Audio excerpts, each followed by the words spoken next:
इच्छाधारी नागिन की जादुई कहानी। जामपुर गांव में एक शंकर भगवान का मंदिर था जो कई सालों पुराना था।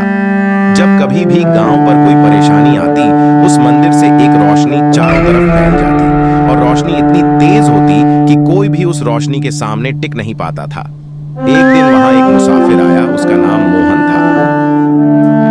अरे भैया सुनो, मुझे टीकमपुर के लिए जाना है, लेकिन रात बहुत हो गई है, तो क्या मैं यहाँ रुक सकता हूँ? भैया आप जाकर एक बार सरपंच साहब से मिल लीजिए, वही आपको यहाँ रुकने की आज्ञा दे सकते हैं। अच्छा ठीक है। मोहन वहां से सरपंच के पास निकल जाता है और सरपंच के पास जाकर कहता है, सरपंच साहब, मुझे कल सुबह तक के लिए यहाँ रुकना है। मुझे टीकमपुर जाना है, लेकिन रात बहुत हो गई है, तो मैं इस समय नहीं जा सकता। कोई बात नहीं, आप हमारे गांव में रुक सकते हैं। आपका धन्यवाद सरपंच। मोहन को अपने ही घर में रोक लेता है और मोहन का बहुत आदर सम्मान करता है।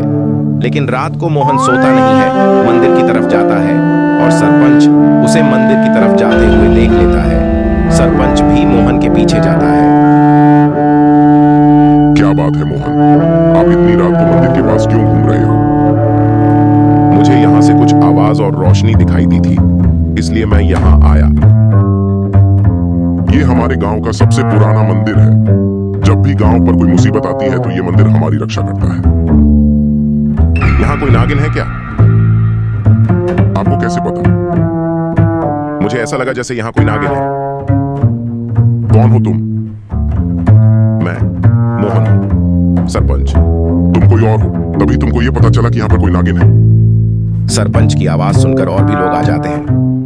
लोग, क्या हुआ सरपंच जी?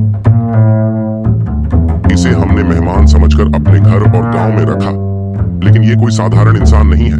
इसे पता है यहाँ नागिन है। मैं सपेरा हूँ और मैं इस नागिन की तलाश में ही आया हूँ। मुझे किसी भी तरह ये इच्छाधारी नागिन चाहिए। इस इच्छाधारी नागिन को तुम यहाँ से नहीं ले जा सकते। इतने में इच्छाधारी नागिन सामने आती है। इच्छाधारी नागिन, क्यों आए हो तुम यहाँ? मैं तुमको लेने के लिए आया हूँ, चलो मेरे साथ। इच्छाधारी नागिन, मोहन मैं तुम्हारे साथ नहीं जाऊंगी, और सालों से मैं यहाँ हूँ और मैं यहाँ से नहीं जा सकती। अगर तुम मेरे साथ नहीं चलोगी तो मैं ये पूरा गांव बर्बाद कर दूंगा।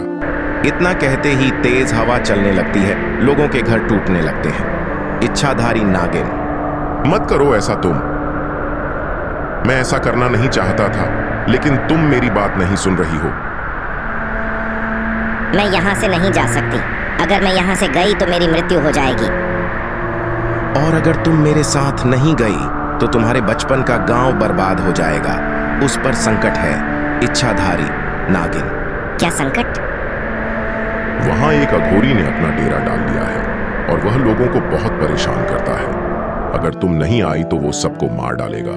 सिर्फ तुम ही उससे लड़ डाट सकती हो। वो शक्ति मेरे पास भी नहीं है जो तुम्हारे पास है। इच्छाधारी नागिन, तुम यहाँ से ही कुछ ऐसा करो कि उस अघोरी को सबक मिले। इच्छाधारी नागिन मंदिर में जाती है और वहां से 4 पत्थर उठाती है और उस पर अपने विष को डालती है। उसे मोहन को देती है और कहती है कि इस पत्थर को अघोरी के उस कमंडल के पास रख देना, जिससे वह लोगों को शराब पिलाता है।